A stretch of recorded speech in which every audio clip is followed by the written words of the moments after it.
सिया जो तेरे चरणों की पग धूर जो मिल जाए, सिया जो तेरे चरणों की पग धूर जो मिल जाए, प्रभु तेरे चरणों की पग धूर जो मिल जाए, राधे तेरे चरणों की कर धूल जो मिल जाए। सभी गाइए प्रेम से श्रद्धा से तालियां बजाते हैं। भगवान को ताली बहुत पसंद है, बहुत प्रिय है। जैसे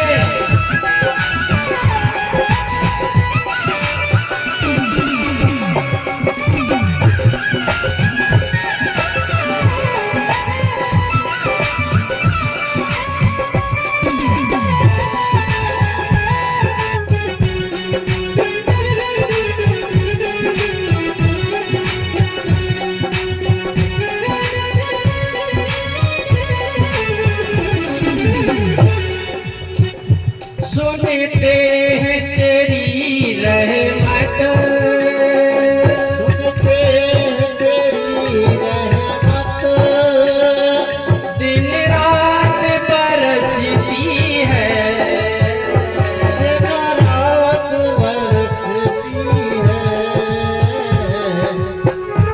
एक बूंद जो मिल जाए,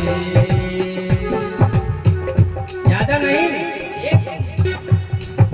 जो आनंद सिंधु सुखराशि सीकर त्रिलोक सुवासी, आनंद के घर भगवान नाम है, आनंद के खजाना, आनंद के सागर।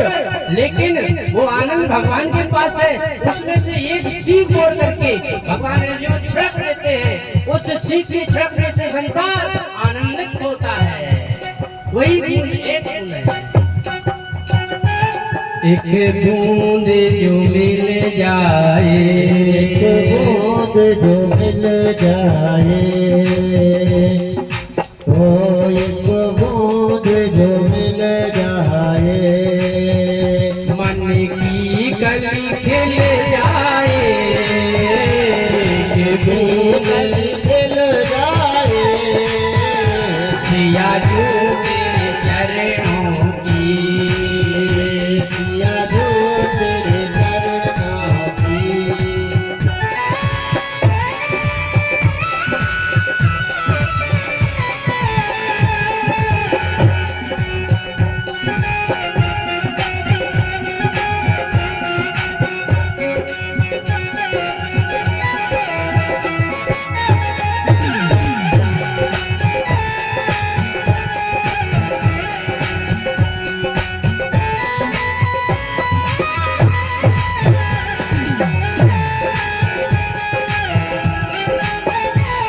राधे तेरे चरणों की कर धूल जो मिल जाए, राधे तेरे चरणों की कर धूल जो मिल जाए। इतना ही नहीं,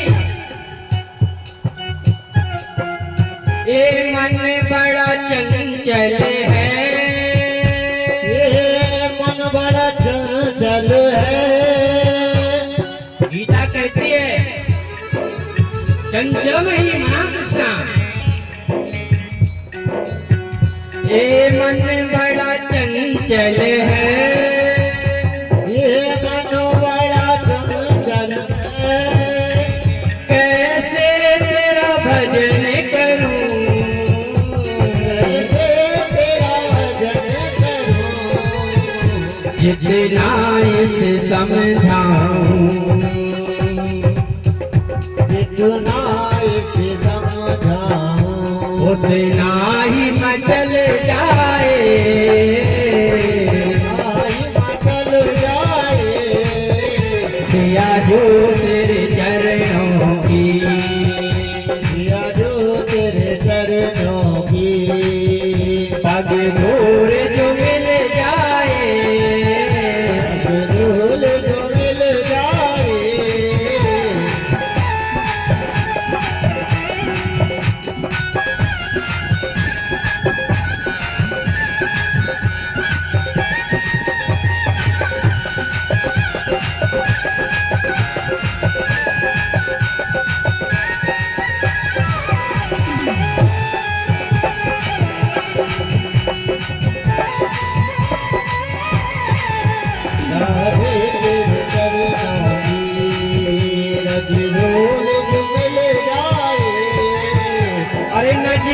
रोस गिरा नाना, अंधेरों से गिरा नाना, चाहे जितनी सजा देना, चाहे जितनी सजा देना, नजरों से जो गिर जाए, से जो गिर जाए, मुश्किल ही संभल पाए। आधे तेरे चरणों की नज धूल जो मिल जाए,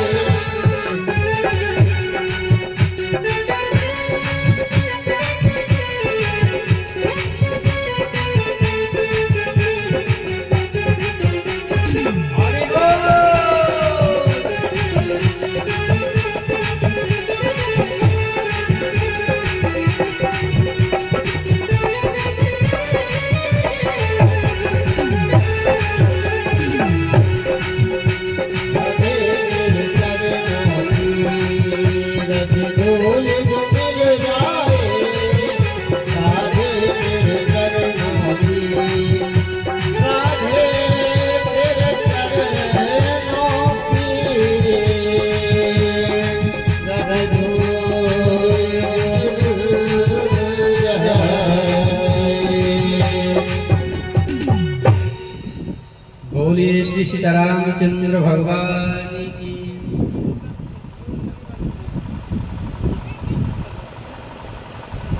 ये भगवान की भक्ति है और जो भक्ति करता है वो भगवान को प्राप्त करता है। भगवान किसी के धन के भूखे नहीं है, किसी के भोजन के भूखे नहीं है, भगवान भाव के भूखे। भगवान कहते हैं भाव का भूखा हूं मैं, भाव ही एक सार है, भाव से मुझको भजो तो भव से बेड़ा पार है। गोस्वामी जी भी वर्णन करते हैं, निर्मल मन जन सो मोह पावा, मोह कपट छलो छिद्र ना। ये जीवन का एक लक्ष्य बना लो।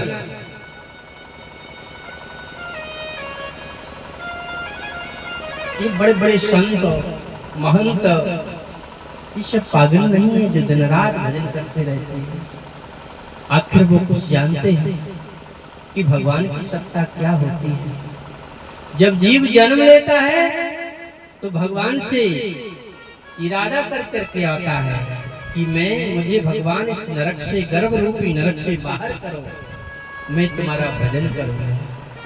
और जैसे ही जीव बाहर आता है, संसार में जैसे ही आया और संसार वालों ने उनको सुंदर मीठी मधु चिखा दी, अब वो भगवान को पहले तो रोता था, कहाँ हो भगवान, कहाँ हो। गर्भ में भगवान दर्शन देते थे, लेकिन बाहर आते भगवान चुप जाते हैं तो बालक रोता है, कहाँ हो।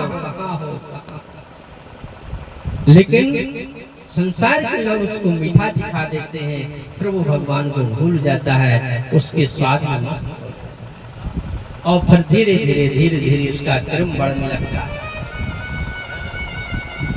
देखो शास्त्र कहता है प्रथम नार्यते विद्या, द्वितीयम नार्यते धर्म, तृतीयम नार्यते धर्मम तो चतुर्थम किम करिष्यति। जीव ने यदि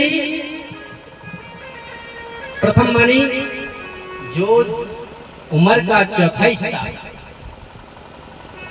जितनी हमारी आज की उम्र है 60 साल 70 80 90 100, उसका चौथा हिस्सा मान लो, उस चौथा हिस्सा में विद्या को अर्जन नहीं किया, विद्या नहीं पढ़ी तो बेकार है। क्योंकि विद्या बहुत अनिवार्य है। विद्या ददाति विनयम, विनयम ददाति पात्रताम। विद्या विनय को प्रदान करती है। कैसी विनम्रता, जैसे फल जब फलता है, वृक्ष जब फल देता है तो फल झुक जाता है, वृक्ष झुक जाता है, ऐसी विनम्रता विद्या से आती है। विद्या ददाति विनयम, और जब विनम्रता आएगी तो फिर पात्रता आएगी। पात्र, पात्र यानी बर्तन, इतना भारी बर्तन है हमारे पास, फिर भगवान उस पर कृपा देते हैं, बरसाते हैं। जितना बड़ा तुम्हारा बर्तन होगा, पात्र होगा, उतना ही भगवान आपको सुखदा देंगे।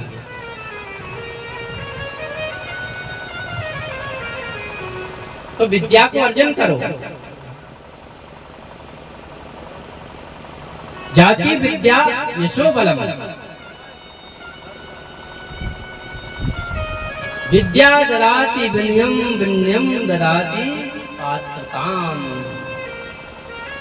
पात्रात्मा धनो भी। और फिर धन से क्या होगा? बोले धन से धर्म होगा। क्यों? क्योंकि धन की भी 3 गति है। पहली गति धर्म की, धन की धर्म में लगाइए, और दूसरी गति धन को अपने पालन पोषण में, परिवार में, बेटी रिश्तेदार में, समय संयोग जब आता है तो सहयोग किया जाता है। ये तो हो गया दूसरी। और तीसरी गति जब वो कोई ऐसा कंजूस होता है कि पहले धन को भी धर्म में नहीं लगाता है, दूसरे धन को भी वो अपने स्वयं के खर्च में भी नहीं लेता है, तो बोले तीसरा वो धर्म का रास्ता, वो धन का रास्ता होता है कि वो निकृष्ट मार्ग से निकल जाता है। चोरी, डकैती, शराब इत्यादि में जो गलत इस्तेमाल होते हैं, उसके माध्यम से वो धन नष्ट हो जाता है। इसलिए ये जीवन का कोई सहारा, भरोसा नहीं। क्षण भंगुर जीवन की कलिका, कल प्रातः को जाने खिली न खिली, मलयाचल की सुच शीतलता, मंद समीर चली न चली, भजले हरि नाम हरि रसना, फिर अंत समय में हिली न हिली। भजन करने की कोई उम्र नहीं होती है। बताइए, ध्रुव जी की कोई उम्र थी? जो 5 वर्ष के ही थे वो वन को चले गए थे।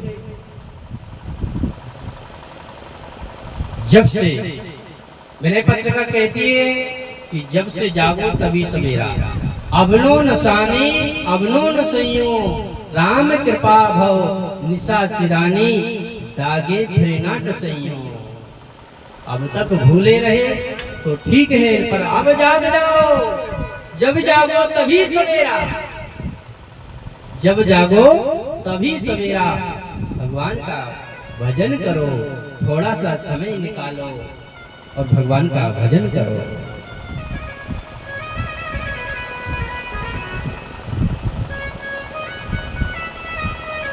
ये है। आइए उच्चारण भगवत नाम संकीर्तन, फिर इसमें कथा में प्रवेश करेंगे। भगवान शंकर का विवाह होने वाला था, कल कथा में आपने श्रवण किया था, और इसे प्रारंभ कथा को करते हैं। रघुपति राघव राजा, राम पतित पावन सीताराम। रघुपति राघव राजा, राम पतित पावन सीताराम।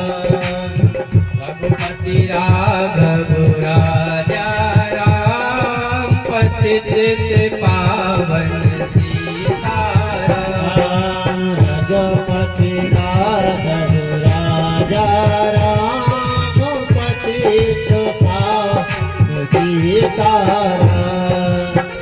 सीताराम, जय सीताराम, सीताराम जय सीताराम, सीताराम जय सीताराम, सीताराम जय सीताराम।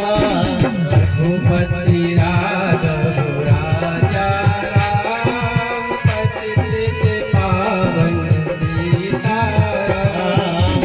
रघुपति राघव राजा, राम पतित पावन सीताराम। सीताराम जय सीताराम, सीताराम जय सीताराम, सीताराम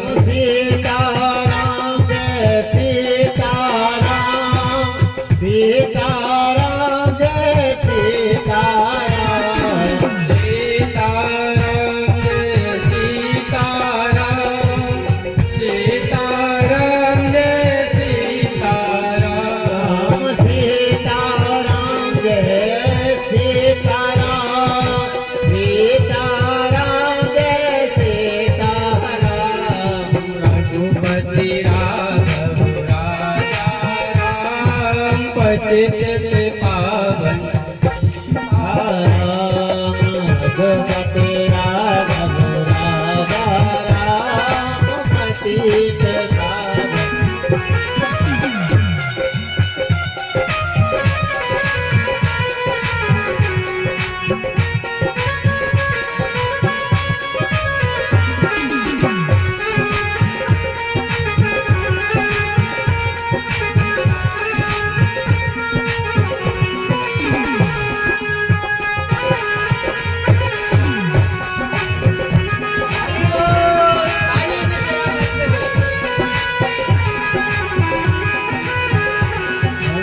रघुपति राघव राजा राम पतित पावन सीताराम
बोले श्री सीतारामचंद्र भगवान की।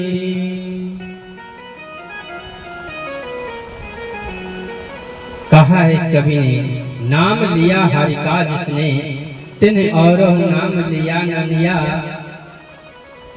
अमृत पान किया घट भीतर, फिर गंगा जल भी पिया।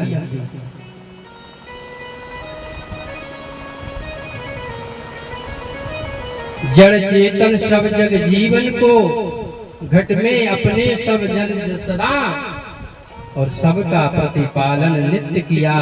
तन विप्रन दान दिया न दिया। क्या कहना है, जीवन का अनमोल्य यह राम नाम है। राम जी का चरित्र महान है। राम रक्षा कहते हैं, चरित्रम रघुनाथ शतकोटि प्रविष्टम एकैकमक्षराम पुंसम महापातक नाशनम। कितना से बड़ा भी बड़ा पाप क्यों ना हो, राम के नाम से सब जल करके नष्ट हो जाता है। राम के नाम में दो शक्ति है, केवल जपिए राम राम राम राम राम राम। देखिए हनुमान जी को देखिए, दिन रात राम राम राम राम राम राम राम राम सीताराम सीताराम सीताराम सीताराम जपते हैं। क्यों जपते? और जो हनुमान की शरण में जाता है उसमें क्या है, हनुमान चालीसा, भूत पिशाच निकट नहीं आवे, महावीर जब नाम सुना।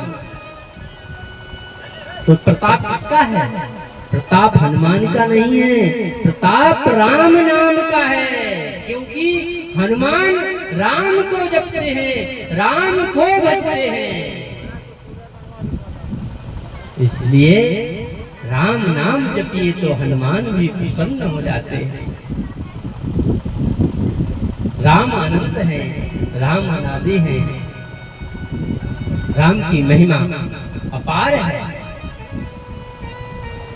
यहाँ तक वर्णन किया गया है कि शारद शेष महेश विधि आगम निगम पुराण, और नेत नेत कहे जास गुण करहि निरंतर गान।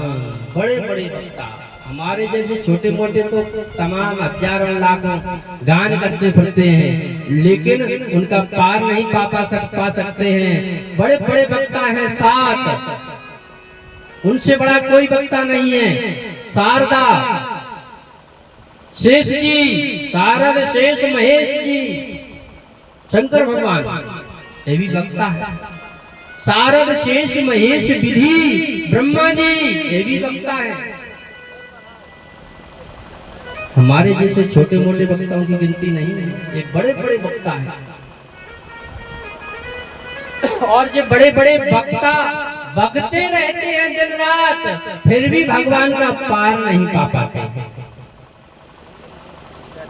बड़े बड़े वक्ता दिन रात बकते हैं, दिन रात कथा करते हैं, लेकिन भगवान का पार नहीं पा पाते। अंत में कहते हैं सारद शेष महेश विधि आगम निगम पुराण, और नेत नेत कहीं जास गुण करे निरंतर गान। नायती नायती नायती में पार नहीं पा रहा हूँ, आपका अंत नहीं पा रहा हूँ। फिर लोगों ने पूछा फिर गान क्यों कर रहे हो जब उनका पार ही नहीं पा रहे हो? बोले मुझे आनंद आता है उनकी लीला को, उनकी कथा को वर्णन करने में मुझे आनंद आता है। मैं तो अपने आनंद के लिए उनकी कथा का वर्णन करता हूँ। बड़े बड़े वक्ता हैं वो भी नायती नायती कह करके हार जाते हैं, लेकिन भगवान का आदि और अंत नहीं जान सकते हैं।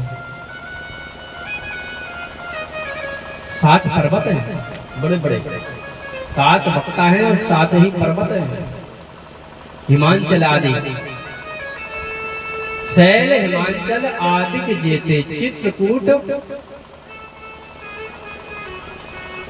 और उदय अस्ति अरु कैलासु मंदर मेर सकल दिस जासु। ये 7 पर्वत हुए हैं। ये बड़े बड़े पर्वत है, इनसे बड़ा कोई नहीं है। सुमेरु पर्वत तो सबसे ऊंचा है।